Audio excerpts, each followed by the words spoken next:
So you guys had a historic season. I know we mentioned that already.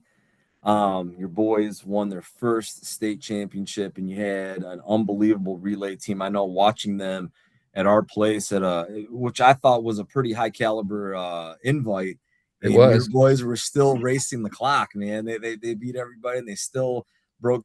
They had the number one time at that point in the state, and I think it was number two in the nation at that point in the 4x8. Did you guys, as you were coming into the season, did you know that you had a special group coming back, or was this a surprise? How did this season come about? I I can't say I knew they were going to be that special. There's no way that I knew we had a good group, a core group coming back. Those four guys, two seniors, two juniors, uh, they were, as you mentioned before, what's unique about the philosophy or culture that Brian kind of created at Alexander, which was been a blessing, is if you are a track kid and you're not playing football or another fall sport, you need to run cross country. And I inherited those four boys that were that way. Now, do they love cross country? No, they don't. They don't enjoy it. But they understood, and I really worked hard. Like, this is what we are doing to prep for the next step. So my first year there, it was tough, but all right, we'll give this guy a chance, whatever.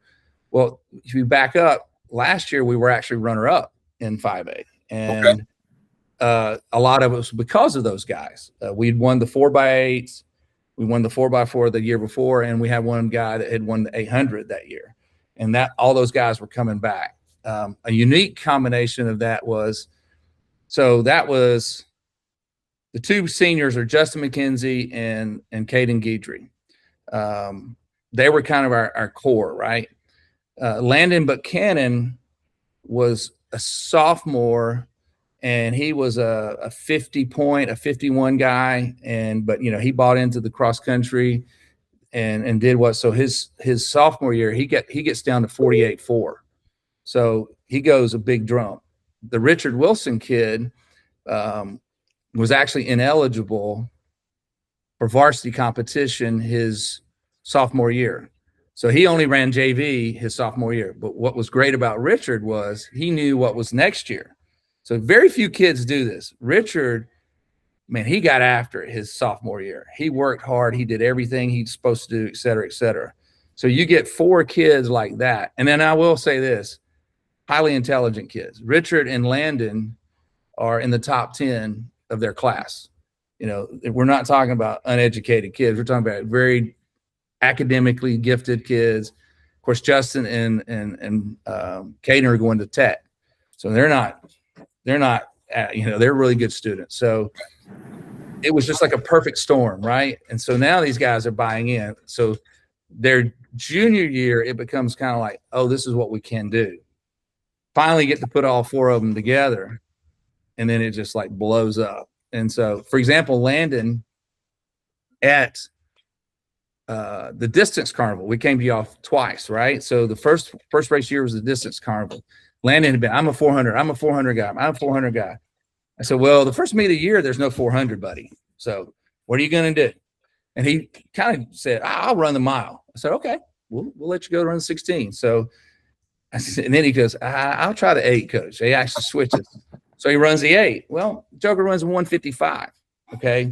It never broken 2, but he had 2 years of that development in him. And he was like beside himself. And I said, see what happens when you trust the process? He goes, yeah, I didn't see that coming, coach. So, but it didn't convince him to be an 800-meter runner. I promise you. He still loves that 4. So those 4 guys are pretty unique individuals. That's awesome. Andy, if you don't mind, if I can get the follow-up question to this. Absolutely. All right. So my follow-up question is, then you have a dynamic group like that. I mean, these guys set just the magnitude. My words can't describe how amazing of accomplishment it is to set an all-time Georgia state record in the 4x4 and the 4x8. You got to tell me, what was practice like? Were they competitive with each other? How did that work? How was that dynamic like? So definitely a healthy competition. So I'm not trying to brag. I'll just, all right. It's not. Please brag. We want you to brag. Go ahead and brag. You deserve to brag. I'm a very structured guy. So, I mean, I'll just tell you how it works, what I do. So I have because I've been in all these level whatevers, I have the microcycle I have it planned out.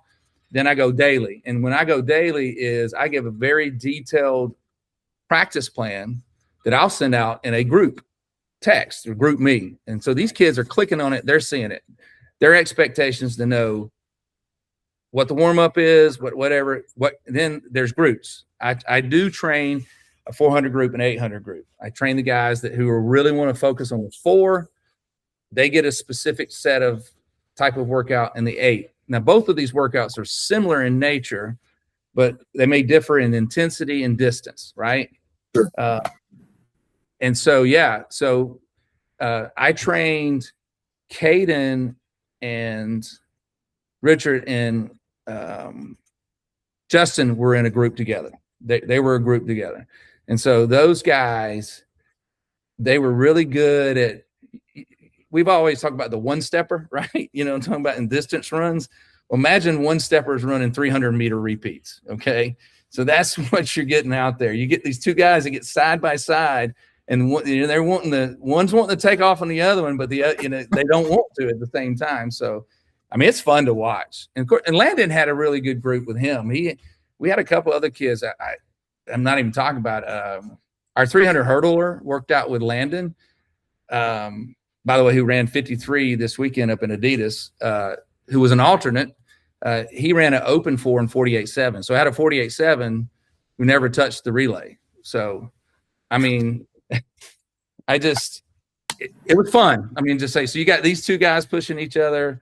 So yeah, it was a good time. It was a good time. No big deal. Just a 48.7 alternate. No big deal. I was blessed, very blessed. All right. So Coach Sorrells, tell us about, first of all, to set the stage a little bit, an amazing, competitive team that you're going up against in Langston Hughes at the state meet. History of being well coached and performing well at the state meet. It comes down to the 4x4 for the two teams, and we're going to see who's not only wins the relay but who wins the meet. Will you kind of walk us through what the experience was like watching your guys? Now we know they put up the 309, but as a coach, watching that unfold. Oh yes. So, it was a battle all day long there, and what I've learned about state meets in the years I've coached and been blessed to even be in a competitive battle and place high enough to win a state championship. Things go your way, some things don't go your way. There were, and that was happening throughout the day for both teams. Langston had some things that not went their way that helped us. There were things that didn't go our way that helped them, right? And so, but all the dust settles after the 200. All right, boom. And so, as a coach, if you're in the hunt, where they can score and where you can score. Well, we had nobody in the 32. So now the 200 is done. We're 72, they're 70. So now for 2 hours, we have to sit and watch all these 3,200-meter runs go and all the other 4x4s go. And so the anxiety is just ramping up. All the guys on that team had already competed in 2 events that day. All the guys had either run an 800. Well, Landon was the only one. If he had a break, Landon had ran the 4x2, which we scored in, and he had an open 4, which we scored in, and he placed. Caden and Justin had scored in the 400. Justin was actually runner-up in that. Both had run a low 47. And Caden had ran in the 4x8, running a 153 split, so we could get third in that. So they had some intensity on their legs. Plus, Richard didn't have his best 800 performance, but he'd ran the 800. So we got all this going on, right? And he had ran the 4x8. So Richard had 2 800s in him. I'm saying all this. So I know they're tired.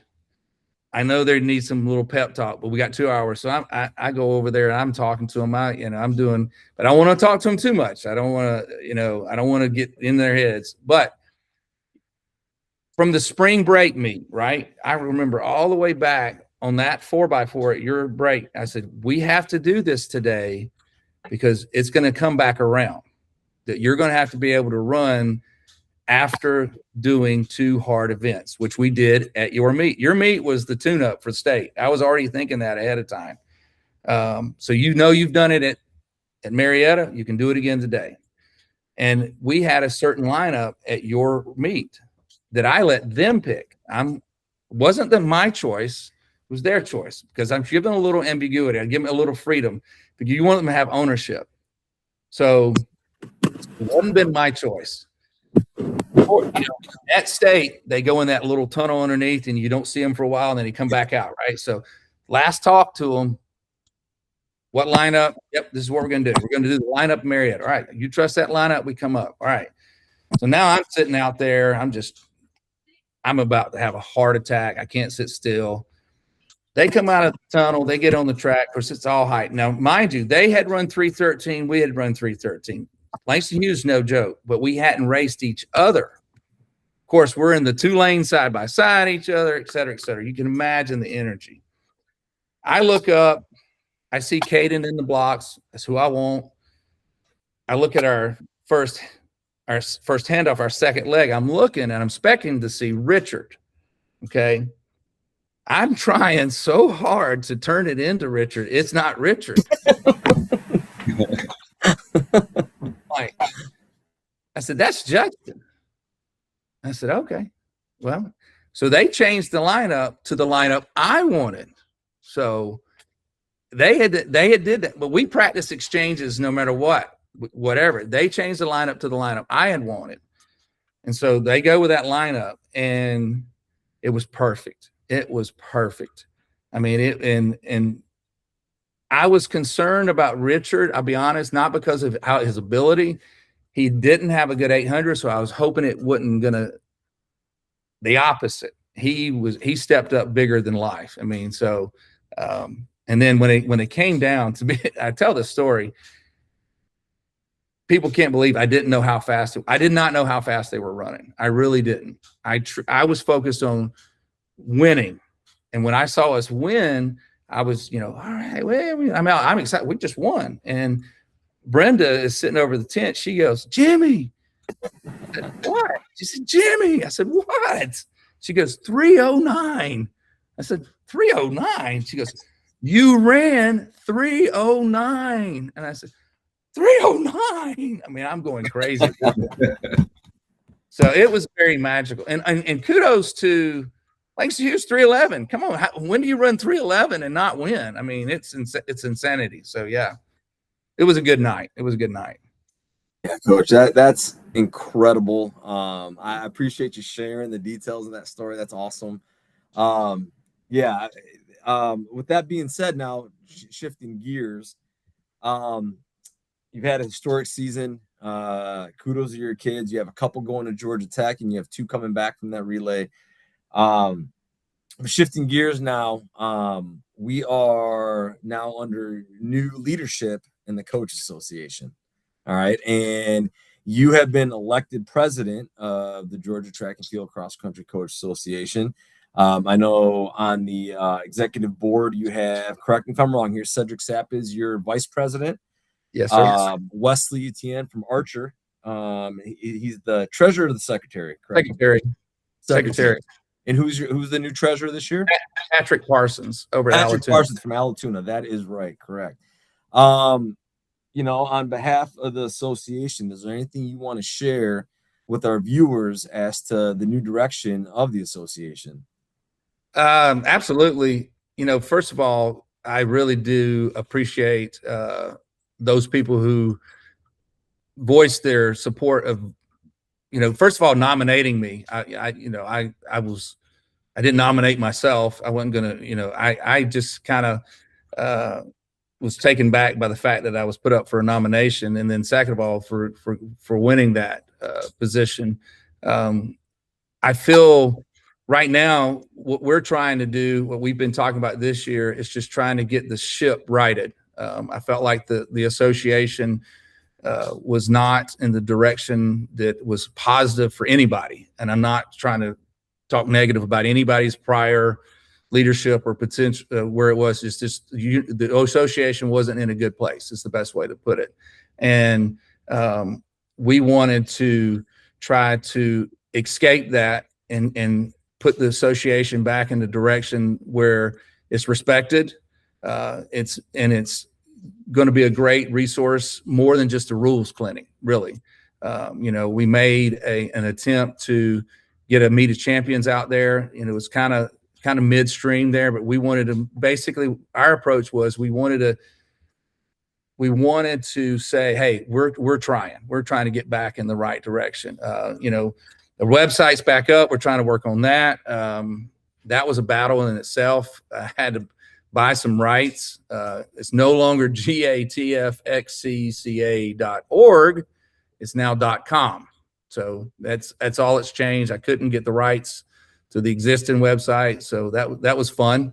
It took a couple weeks, months, but anyway, we're back up. Scott Griffith from over at West Forsyth has helped me out, and he has gotten. He's trying to update the all-time list with working with Huddy, getting that back up and running, and then Dan McCauley has really worked on updating our Hall of Fame information on the website. I know I need to update the main page because we've still got the Meet of Champions stuff up, and that's already happened.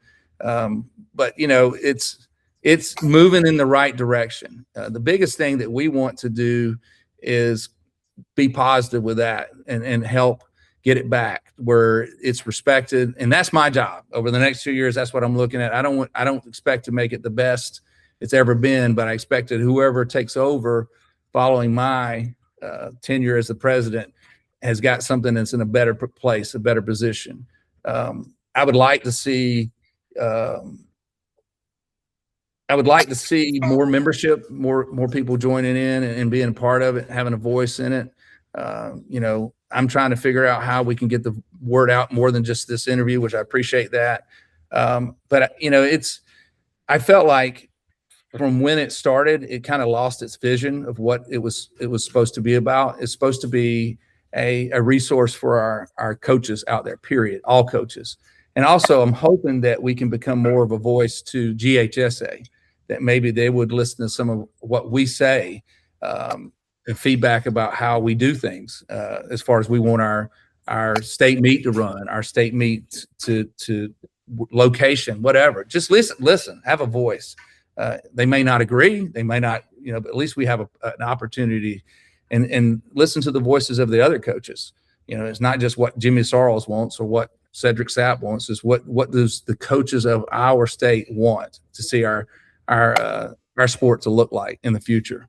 Because it's always changing. It's getting, in the last 5 years, it's changed a lot, and it's changed more than all the years past. We went from a 3-day meet to a 1-day meet. We've added 2 relays, et cetera, et cetera. So it's crazy. Well, we appreciate your efforts and what you're doing, and look forward to seeing how things develop with the association. As we kind of wind down this interview, you had the awesome state championship. You end with the all-time 4x4 record with 309, and then just this past weekend you go up to nationals, New Balance Nationals, and put up a 743 with the same 4 guys. Right. Yeah. Amazing, Coach. I mean, what a great way to finish out, your outdoor campaign this season, and kudos and congratulations on that record as well. I appreciate it. It was. Let me tell you this, and you mentioned when we were texting that you'd been there. That was the first time I've ever been to a national meet like that. There's some athletes out there in this country. I mean, I was blown away. Our sports, it kind of, like you see it on the Instagrams, but when you see it in person, when you see it taking place, and you see, for example, The 800-meter final. Okay. Ninth place was 150. Ninth place was one. I mean, that's just 6 or 7 guys running 148 and 148, 148, 148, 148. I mean, it was an eye-opening experience. And what it kind of, when we came back to cross country practice today, I was like, look, guys, people work hard. If you think showing up, I mean, these people are dedicated. They work hard, and they're very, very talented athletes out there. So we always, one of the unfortunate things that I feel like happens, and I'm not criticizing, it's just sometimes we always talk about the winner, like the person who won the event. You know, congratulations, you're national champion so-and-so. I mean, second place could be 100 of it. That person's pretty darn special. You know, there's a lot of talented kids that, you know, out there that are doing some very amazing things. And it was fun to watch. I mean, it was fun to take place. I mean, the DMR, somebody mentioned the DMR. I'm not knocking Adidas. Okay. Somebody mentioned the DMR time from Adidas. I said, shoot, I said the slow heat DMR at New Balance was a 10:23. That's what won the slow heat. Then there were 3 other heats afterwards. And I was like, the anchor guy on that won it, I don't forgot what the time was, runs a 4:04. Okay, that was their anchor. The team that gets second, their anchor ran 4:02 trying to catch the 4:04. I mean, it was insanity. I mean, fun to watch. I was just blessed that we got to do what we did. So yeah, it was a good time. Well, Coach, congratulations on an amazing year, and not just the fact that you know your school, your personal team had an amazing year, but congrats on being the president of the association. You have quite the impact on our sport. I definitely appreciate your passion for the sport. We need more people like you representing our sport. Thanks for everything you do, and congratulations on an amazing season. Thank you. I really appreciate it. Thank you for the opportunity to talk to you guys tonight.